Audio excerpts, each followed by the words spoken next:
Nigeria, by extension Africa, battles a growing youthful population and with little or no meaningful engagement leaves a ticking time bomb on our hands.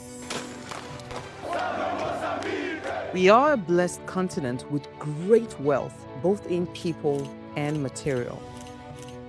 Our focus on ways remains driving conversations that affects us all.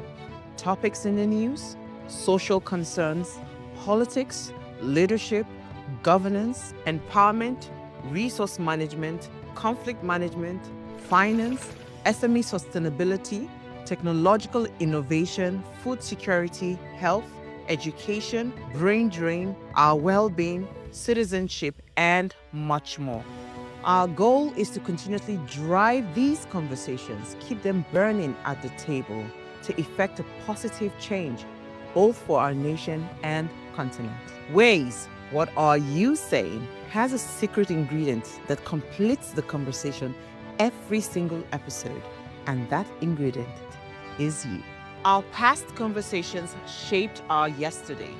To shape our tomorrow, we must keep talking. So, I want to hear you. Be a part of our live conversations Mondays through Fridays. And let's all have our say. Good evening and welcome to Waves Prime Time. My name is Chioma Kalo, and tonight, Nigeria may be on the cusp of, reshaping its federal map, a move with deep consequences for identity, power balance, resource control, and political competition.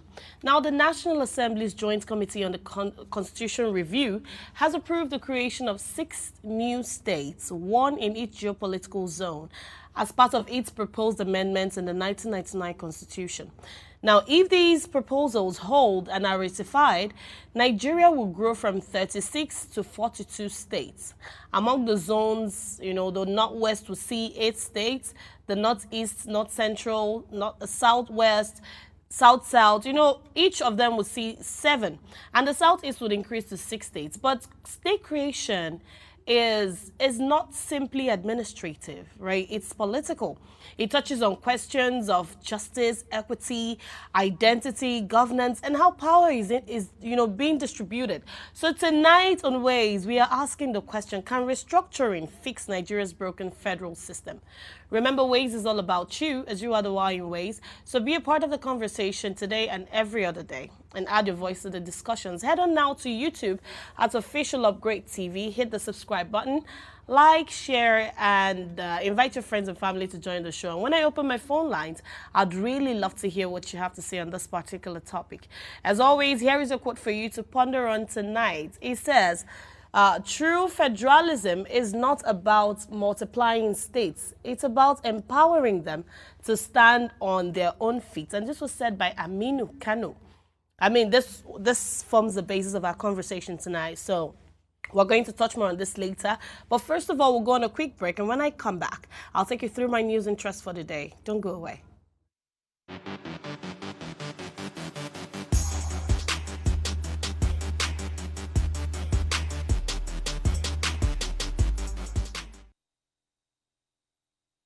Welcome back. You're still watching Ways, and right now I will take you through the news stories, that made headlines today that caught my interest. And the first I have says National Assembly okays Tinubu's request to borrow $2.35 billion.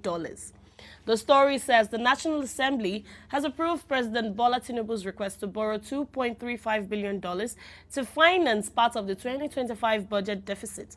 Now, both the Senate and the House of Representatives approved the loan request on Wednesday after considering the report of the committees on local and foreign debts. They also approved the president's request to issue a $500 million debut sovereign sukuk in the international capital market to fund infrastructure projects and diversify Nigeria's financing sources. Now, President Tinubu had, in a letter earlier this month, asked the lawmakers to approve the borrowing request, which he said was necessary to give effect to the borrowing provisions in the 2025 Appropriation Act. He said that the 2025 budget provided for 9.28 trillion naira in new borrowings to bridge the fiscal deficit, out of which 1.84 trillion naira, equivalent of $1.229 billion, was earmarked as new external borrowing.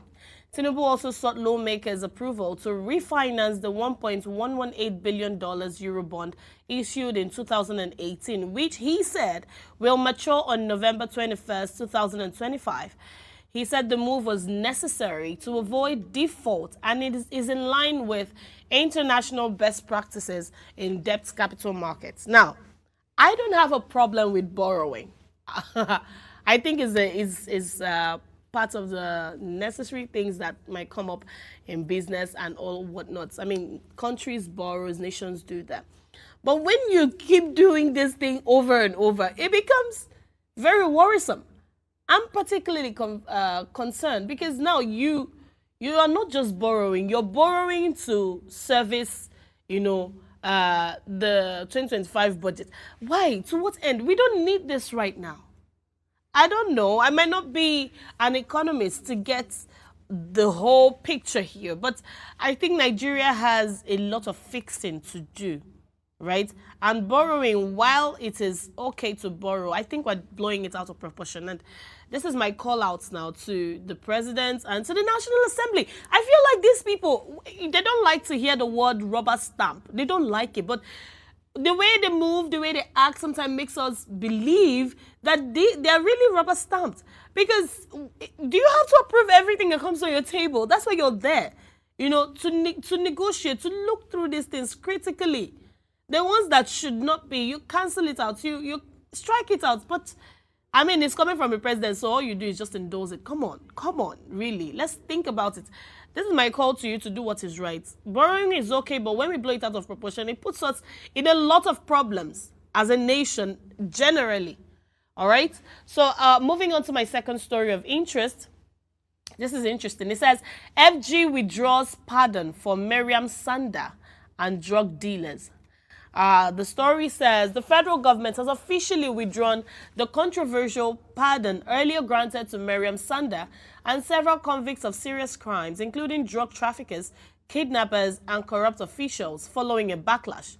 Now, President Bola Ahmed Tinubu approved the revised and final list of 120 beneficiaries of the presidential prerogative of mercy, drastically reducing the initial 175 names earlier publicized.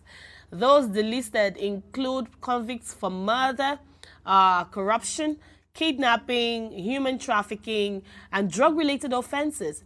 The statement released read, it said, it is to be recalled that following consultations with the Council of State, the President received concerns on the recommended list and consequently initiated a due process review. Now, this exercise has been completed and approved by the President. This exercise was to ensure that only persons who met stipulated legal and procedural requirements would benefit from the prerogative of mercy. During this final review, few persons earlier recommended were not found to have met the necessary requirements and were accordingly delisted, while in some other cases, sentences were reviewed and reduced to reflect fairness, justice, and the spirit of the exercise. This exercise underscores the President's desire to balance justice with compassion and the belief that justice must not only punish but also reform and redeem. I think this is good, but I also think this should have been done before you even publish the first list, because it was supposed to go through the process, what's it called now? This prerogative review, this thing that you have to do before you give us the final list, right? It was after you had published the list you had and you got a lot of backlash, especially for this Miriam Sanda lady, a lot of, you go on Instagram, you go on Twitter, you go on all social media platforms, even the families of the deceased that the Miriam Sanda killed, came out and like, listen, you guys, everybody was asking on what basis, was she released? And then the AGF comes out, I think last week or two, and says, oh, this is not the final list. We're going to go through a process and all of that. And I'm asking, why did you have to release the list before you know that that process was going to, be part of your vetting process again. You know, why did you have to put it out there? I like that Nigerians are beginning to stand up for what they believe in. There's a lot of revolution going on, and I like the way we use the social media these days to demand accountability. So now, at the end of the day, there's been a review. There've been a lot of vetting, and the list has reduced from 175 to 120. And then for some people, their sentences were reduced to a fewer number of years, which they said, of course, shows that the president is fair and just, and that it's not only punishment that they know, they also know how to reform and redeem. So yes, I like that this was done. I like that you heeded the call of Nigerians. But next time, don't be in a hurry to put things out. Finish what you have to do so that when you bring it out with your full chest, you stand by it. Don't be doing things haphazardly and think Nigerians are going to shut up. Gone are those days that we do that. Right now, we're taking back the nation and we're demanding accountability from our leaders. And on to my last story of interest. This is interesting. First of all, I picked the story because we've been reporting the other side of it. ASU, clamoring and clamoring. Now, this story says FG releases 2.3 billion batch 8 salary, promotion arrears, and deepens dialogue strengthens welfare. The story says the federal government says it has reaffirmed its unwavering commitment to revitalizing Nigeria's tertiary education sector through decisive fiscal interventions, policy reforms, and sustained dialogue with the Academic Staff Union of Universities and other university-based unions. Now, to this, it has released 2.3 billion, representing batch 8 salary and promotion arrears to universities across the country. The disbursement process through the Office of the Accountant General of the Federation, the OAGF, is to clear the inherited backlogs and enhance the welfare of academic and non-academic staff in the tertiary education sector. In a statement signed by the Director in charge of Media and Public Relations, Mrs. Folashade Boriowo, the Minister of Education, Dr. Tunji Alausa, disclosed this in Abuja while providing updates on ongoing engagements with ASU and other tertiary institution unions. She stated that according to him, a total of 2.311 billion naira representing batch 8 salary and promotion arrears has been released through the Office of the Accountant General of the Federation to universities. Now, benefiting institutions should begin to receive payment alerts anytime from now. Dr. Lausa added that the government has approved the full mainstreaming of earned academic allowance, EAA, into university staff salaries beginning from 2026, noting that this will ensure prompt, predictable, and sustainable payments going forward. Like I said, we've always, amplified the voices of ASU, calling on the government to do this and do that. Going on strike, we'll report it. Coming back from strike, we'll report it. Professor Chris will come and tell us the updates between them and FG. We'll report it. So when I saw this news, I thought it was only logical for us to put this out there. So kudos to the federal government.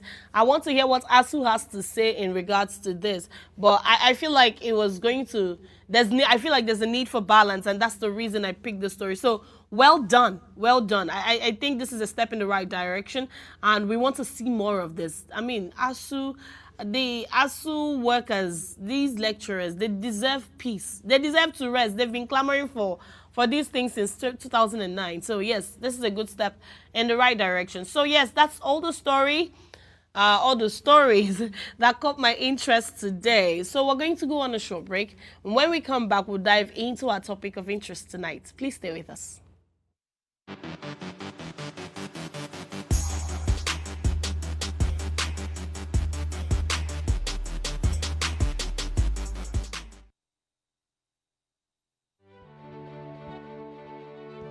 Nigeria, by extension Africa, battles a growing youthful population, and with little or no meaningful engagement, leaves a ticking time bomb on our hands. We are a blessed continent with great wealth, both in people and material. Our focus on ways remains driving conversations that affects us all. Topics in the news, social concerns, politics, leadership, governance, empowerment, resource management, conflict management, finance, SME sustainability, technological innovation, food security, health, education, brain drain, our well-being, citizenship, and much more. Our goal is to continuously drive these conversations, keep them burning at the table to effect a positive change, both for our nation and continent.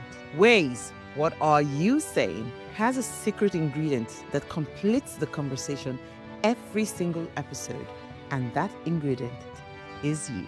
Our past conversations shaped our yesterday. To shape our tomorrow, we must keep talking. So, I want to hear you. Be a part of our live conversations Mondays through Fridays. And let's all have our say. Tell us you're a Nigerian without saying a word. Energy security is one of the most pressing issues for many developing countries like Nigeria. And if there's going to be any meaningful progress, addressing our energy issues is non-negotiable. I know see light from my house. Make them do something. Band A is expensive. I literally have to turn off all my appliances just to reduce costs. We need light. Introducing the Energy Outlook, your go-to show for everything energy. Every week, we'll bring you the latest insights, innovation, and in-depth analysis of Nigeria's energy sector. From policy discussions to regulatory insights, we'll analyze the key decisions influencing growth and sustainability in the energy sector. We'll bring you the human stories behind the headlines, giving you a personal perspective on the broader energy challenges. Join me every Friday at 6 p.m. for the Energy Outlook, your guide to the future of energy, where energy means business.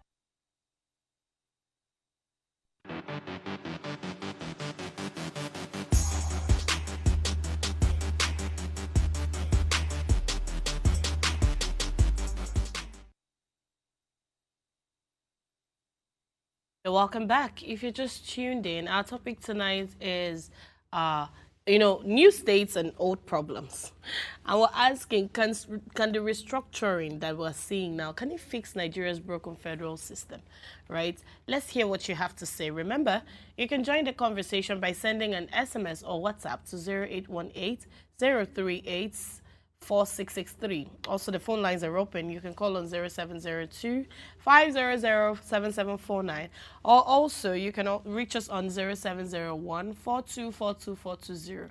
Let's hear what you have to say. Now, you see, the push for new states is not something new. Like we have always known, right? We've seen this thing before. But you see, the latest development by the National Assembly's Joint Committee, it marks one of the most serious moves since 1996. You know, when Nigeria last created additional states under General Sani Abacha. Then the motive was largely political, of course, to balance regional power and calm all the agitations of the moment at that period, right? Today, the argument is justice and equity. The Southeast, for instance, has long claimed marginalization, you know, with only 5 states compared to 6 or 7 in other zones. The committee's recommendation to give every geopolitical zone, you know, an additional state is being seen by some people as an effort to level the table. You know what I mean? Then, you know, while we're at that, right, we're asking, a lot of questions have just persisted. Can Nigeria, already struggling with dwindling revenue and mounting debt, can we sustain 6 new states with full bureaucracies, assemblies, and governors? Will this proposal genuinely relate strengthening federalism or simply, you know, multiply inefficiency? These are the questions that we are asking, because it's not just by putting out laws out there. It's not for you to come out and say, I know for a while the Southeast have been clamoring for, there's this new states that they're looking to create, and Nyoma and all that. I understand it, but currently we have 36 states. What are we doing with the 36 states? Are we successful? You know, are they running solely by themselves? Are they, you know, it's one thing to, when you're building a business, for instance, right? You want to see that first one work before you start diversifying. you have to have a template that works. It's not something you just wake up out of the blues and start. Yes, a lot of people have reasons. Everybody have come up with their own reasons. For instance, the Southeast, they're saying, oh, there's a lot of marginalization. Why do we have just 5 and the rest are having... I don't think that's what the problem is. The 5 that we have, what have we achieved as states independently? What have we, are we able to stand on our own? You know, are we able to do these things without having to call on those at the federal level to come and help us? So are you able to generate revenues by yourself that you can comfortably run? Right? The approval of you know, the National Assembly to create this thing is just going to mark another bold, you know, constitutional journey. But I'm afraid, right, this part is just filled with a lot of opportunity. Of course, there's that, and there's a lot of peril. If you do it right, the new states can, of course, ease, you know, over centralization, bring governments closer, expand representation, all of those things, even remedy some imbalances we're seeing in the country. But when we do it poorly, that's where the challenge is. You know, you can now inflame, you see an inflammation of local squabbles, right? You start elevating a lot of patronage and deepening a lot of inefficiencies. You will see a lot of haphazard things being done. And at the end of the day, you are weakening the federation, right? There's a lot of things to contemplate on. The real test is definitely going to unfold. We're going to see it in the debates at the floor of the National Assembly, the state houses, and, you know, ultimately at the referendum where, see, I think at the center of this whole things, right? Let's not forget the citizens. Let's not forget the citizens, because a lot of times, in recent times, what we do in this nation now is those are the helm of affairs. They make decisions for you. Yes. You might say, oh, they are being put there for them to help make decisions that will benefit us as a nation. But yes, you do that with the citizens at the driver's seat. You don't just do it and impose it on us. Do you understand that? That's not the way it works. So whatever it is you do, this is my point of view. Whatever it is you do, ensure that the citizens are at the driver's seats. Let's not be puppets in this political game, because that's what over time we have seen happen. Over time, we have seen this thing happen. In fact, look at the elections. All we do these days is weaponize the poverty that has ravaged the nation, and then we use the same citizens that we should be fighting for. We use them as weapons against themselves. So it doesn't make any sense. So we're going to be unpacking all of these things, right? We're going to be doing a lot of unpacking, and I'm going to have a guest join me later, but that would be right after this break. Please stay with us.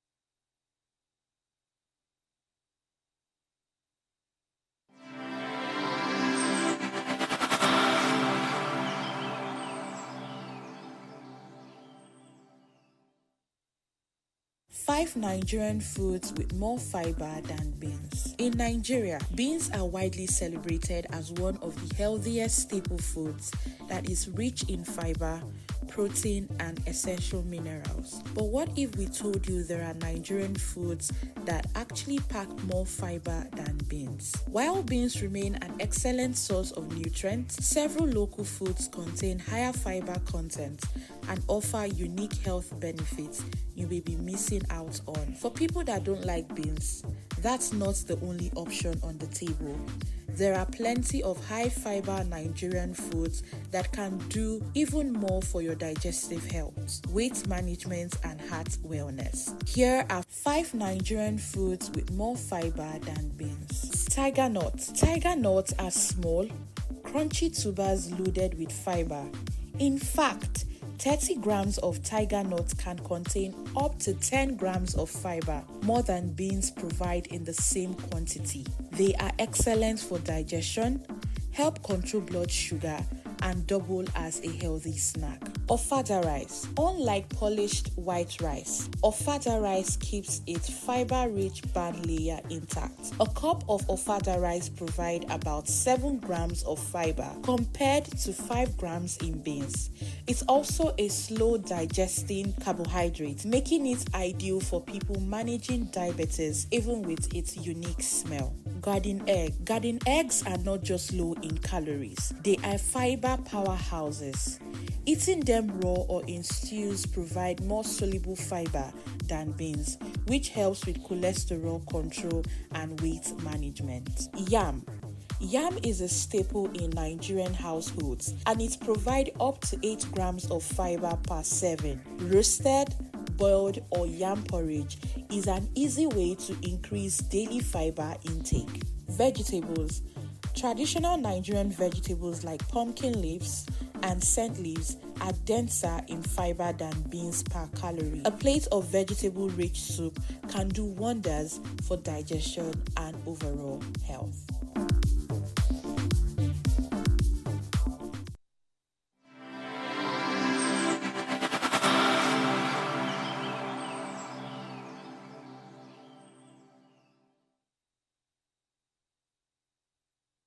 Tell us you're a Nigerian without saying a word.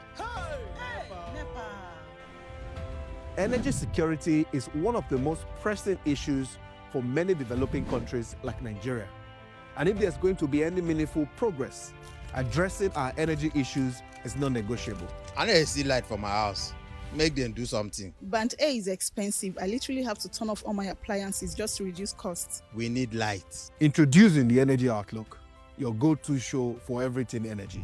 Every week, we'll bring you the latest insights, innovation, and in-depth analysis of Nigeria's energy sector. From policy discussions to regulatory insights, we will analyze the key decisions influencing growth and sustainability in the energy sector. We'll bring you the human stories behind the headlines, giving you a personal perspective on the broader energy challenges. Join me every Friday at 6 p.m. for the Energy Outlook, your guide to the future of energy, where energy means business.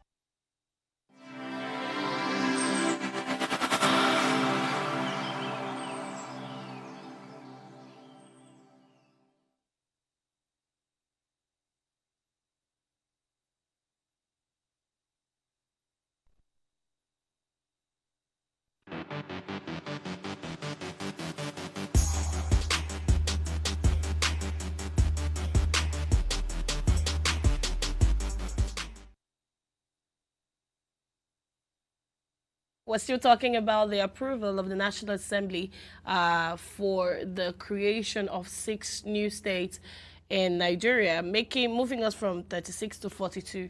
And, you know, to help us unpack these questions and to help us also to understand what this decision could mean for Nigeria's future, I have Samuel Apologu, Executive Director, Open Society on Justice Reform Project. Good evening, Samuel, and thank you for joining us. You might want to check if you're muted. Good evening. I'm glad to be here. Thank you very much. Oh, okay. Also, you might want to speak up. Thank you very much. I'm hearing a lot of Thank you very much. Great. Anyway, let's dive I believe right. I'm loud and clear now. You're good to go. Let's get right into it. So, constitutional theory, right, and practice matter in this whole context. So, do you think you can walk us through the legal steps required, in creating a new step, and how, or where in that process most proposals have faltered historically? Well, generally, the constitutional basis for preparing, sorry about that, the constitutional basis or what it takes to get a state done, it's remember that the states of the 36 states in Nigeria are states and contained in the Constitution of the Federal Republic of Nigeria. So you don't just create it will require an amendment of the Constitution of the Federal Republic of Nigeria. Now, that amendment is not quite easy. So many times when people propose the whole system or process of restructuring, it is not as if there are no places that desire this very seriously, but it is a problem with the process that leads to proposition to presented before the houses, that is the National Assembly, which include the Senate and the House of Representatives, and then it will also require that a two-third majority, consent to that from both houses. It will require that it takes all the process of the amendment of constitution, and that getting that done is many times a very uphill task. And so generally, not everybody believes that what we need is restructuring. Not everybody believes that what we need is an amendment of the constitution to reflect this. And I think that is the reason why we are having challenges. But generally, I think that we really want to go anywhere far in taking care of this challenges that Nigeria is facing. Restructuring is a good place to start from, because we need to go back. Not just creation of states. Creation of state is not restructuring. Restructuring involves looking deeply into the mood of the constitution, the type of constitution we are running, how resources are allocated, resources allocation. Restructuring will definitely include resource control. And all of these questions are going to beg for an answer. And these are what we'll be looking for if we really want to do restructuring. But just creation of states does not really restructure. Okay, I was going to, I'm particularly concerned about how and what criteria that would guide how they select, LGAs, local government areas. Now, if they succeed in creating these states rather. So from your perspective, what do you think the criteria should be that would guide how LGAs are selected? Population, contiguity, fiscal viability, ethnicity. How do we do that? How do we sort them out?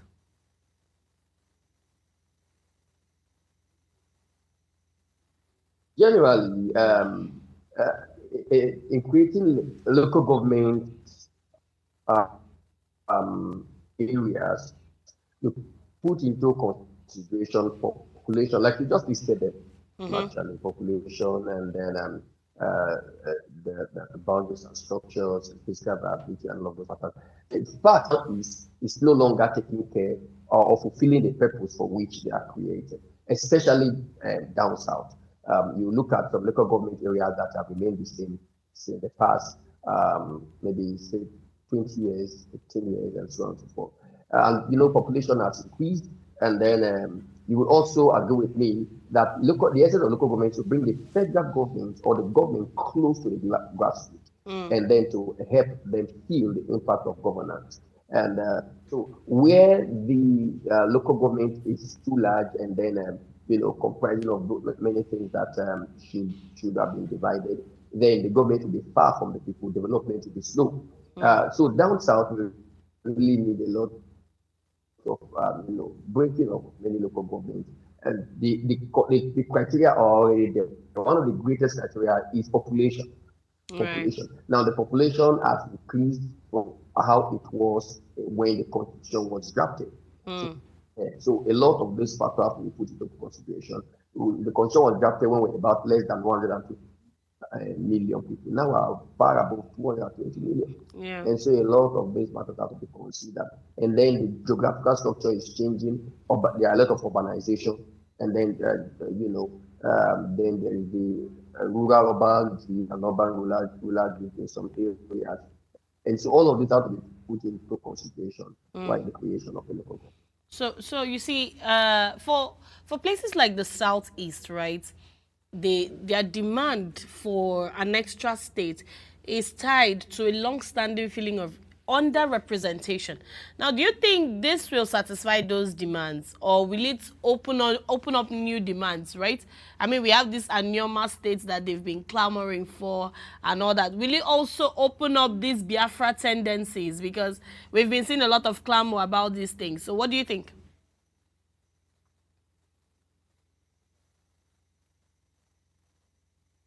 I'm an offense of person's intelligence in this case, but I'll be as careful as possible. I think that the whole clamor for Biafra is becoming outdated. And I think that more forward-looking people are now considering a lot more about inclusion of the Southeast than secession. And I think that's a better way to go. And really, one of the major challenges of democracy is that democracy is the government of numbers. And so the more the people, the more your power to have your demand. Majority will have their way. So and then you will agree with me that a lot of persons, sorry about that, you agree with me that a lot of things are, the election many times is skewed because of what I call gerrymandering. Gerrymandering is a situation where population is deliberately made in such a way to influence election. For example, no matter how much voters come from the south, people wait for the KKK, the Kano state, the Kebbi state, and then the Kaduna state. When these states come in, just Kano state, we already feel that the population are much, and so there are a lot of money. The East clamoring for more states and more local government is to increase their representability in governance. So remember that uh, um, we thought, for example, let's break it down to mathematics. If you want to win presidency, you should have army and the federal capital territory. Of course, that has been a thing. If you're talking about two-thirds, and then here you are, the north already has so much, and the southeast has maybe just about 5-6 states. The more states that are from the southeast, and the more the tendency and the possibility of someone from the southeast clinching that power. And then the more local governments in the southeast, the more government is closer to the people, the more resources come to the people. Because, of course, you notice something has happened now, this issue of autonomy of the local government. So the federal government allocation to government, and as much as that is happening, that means that the more the local government, the more the funds that come from the federal government to the particular regions. So this region is clamoring for more states and more local governments so that they can, get more representations, get a better way to go than to talk about secession. Okay. So now let's move to the political aspect of it, right? So many governors now and, local elites will compete to ensure the larger share of resources or even claim parts of existing states. So how can the constitutional process, insulate against manipulation, especially by these powerful actors in this whole process?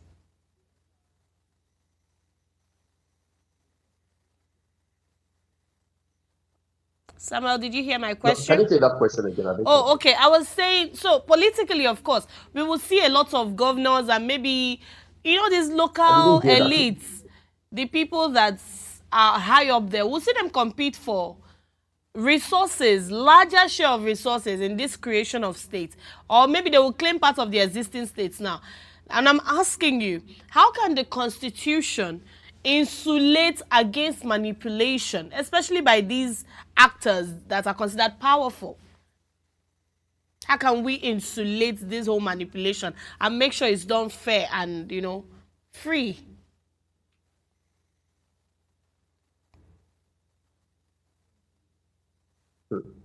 Now that's a very tall order. The challenge we have with Nigeria is that the people are inherently many people are inherently avaricious. That is one. And two, the people in the lower rung of the ladder are many times complicit and complacent. Now, these are the main challenges of the country. The avarice of the elites make them want to take that which belongs to the people for themselves. And then the way the constitution is to resist, the structure generally allows for some cracks in the system of government. And that is why I think, like I said, that the only way we can change Nigeria is to start from the very basics. First and foremost, we must address the state of the constitution. We need a constitutional review, and then we need a type of government that is less that's called. We claim to be practicing federalism, but our federalism is very, very strange. It puts so much power the in the center and leaves the state with very little power, such that whoever is the president can become like a demigod. The way things are. And then who still have some bit of power? The center should not be as powerful as it is. And then by camera legislature is very, very expensive. We don't need all of that. If you ask me, I would say we should go back to a true system of government that we use says we the people of the people. So we need a review of the constitution that takes into cognizance the true process of constitutional drafting. Now, there have been so many, recommendations by various committees, but have not been implemented because, of course, there is no political will to implement them. We need to go into these basics and then bring forth the restructure. And when the structure is properly implemented, I can assure you that even though people will remain avaricious, people can always be people, but structure will tame their avarice. Then also the people need to be reorientated. A lot of reorientation are powerful, but we need to be reorientated and be taught to ask questions, to put our leaders into, uh, into checks. Naturally, we should have the contact of the people who are leading us and ask questions. And then demand for transparency. We're trying the time and then the infinity that goes with it is reduced by the instrumentality of transparency. And so that is one of the things that I think we need to do in Nigeria. We need a restructuring of the constitution. We need a restructuring of our ideology. We need to reorientate the people to demand for accountability. As we begin to do that, we may be able to curb the problems that will come with people who are armed with the resources of the government, using it for personal gain. Only restructuring that allows for transparency and accountability can do that. Right. So you see, finally, right, beyond numbers of states, what deeper constitutional reforms should accompany this? I'm talking fiscal federalism, I'm talking revenue allocations, I'm talking local government autonomy, so that these new states don't just become additional liabilities, because that's not what Nigeria needs at this point in time. So if we're creating new states, we have to ensure that some things are being put in place. So what other, apart from the things you've talked about, what deeper constitutional reforms should we see accompanying this particular one? Well, yeah, it's actually an overhauling of the constitution, if you ask me. We need to look into, we don't have enough time to discuss that, but we really need to look into the lists. We have the exclusive list and then the concurrent list. And of course, whatever is not in the exclusive and the concurrent list fall into the residual list. Well, now we need to look very strictly, seriously into that and Okay. reorganize a lot of things. Some things that are in the exclusive list should not be there. Some things that are in the residual list actually should not be there. That is where you can begin to bring the government closer to the people. I don't have all the luxury of time to begin to identify some of those things that are noted, but many things need to be restructured. That is on the first place to look into. And then, like I talked about, we need to look into our form of federalism and really remove a lot of power from the center.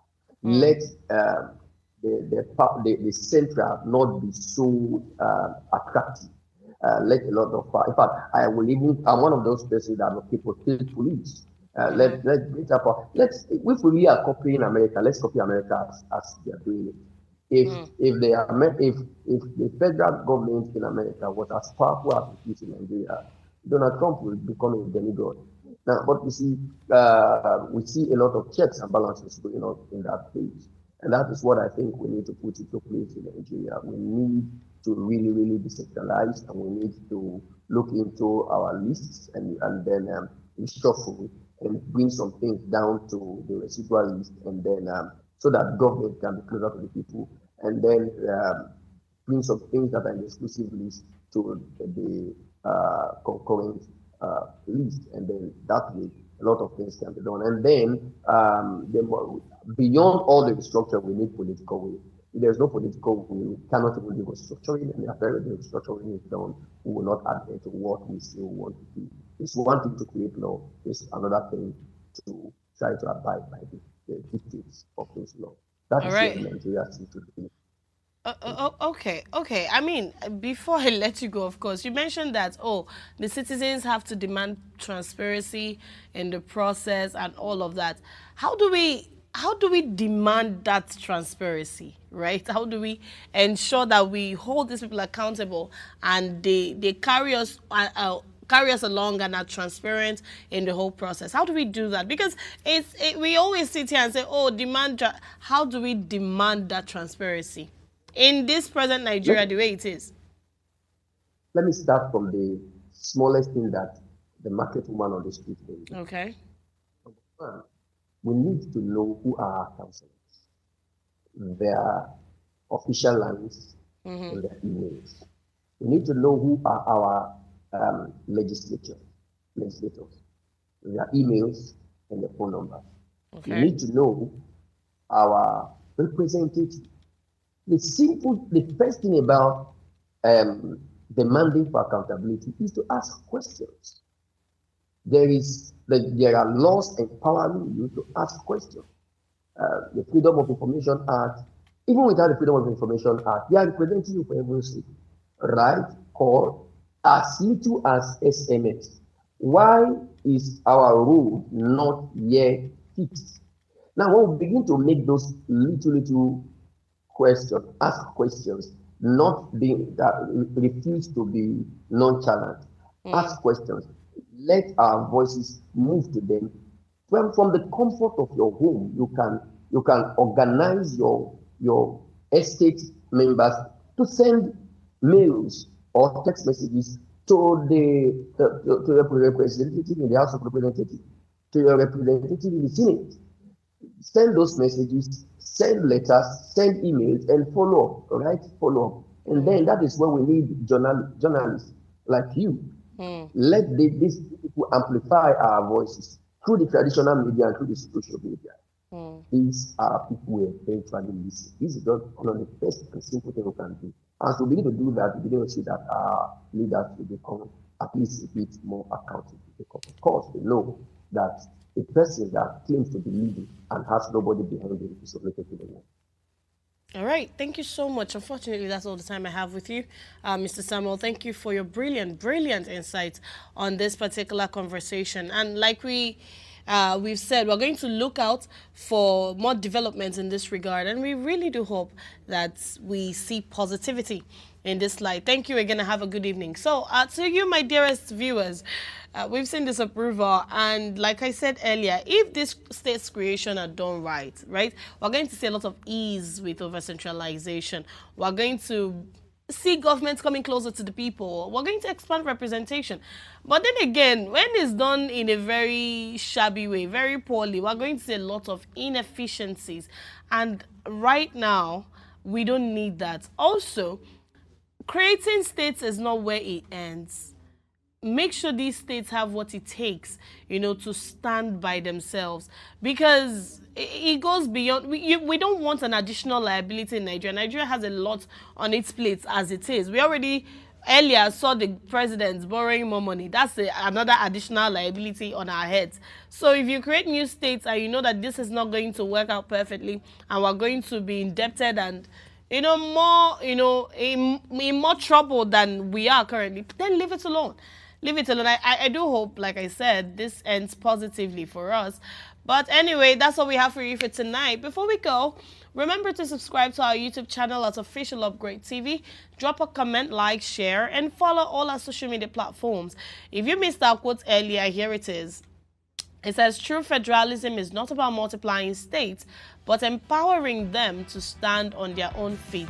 And this was said by Aminu Kano. My name is Choma Kalu, and this has been Waste Prime Time. Have a good night, and I'll see you tomorrow. Bye-bye.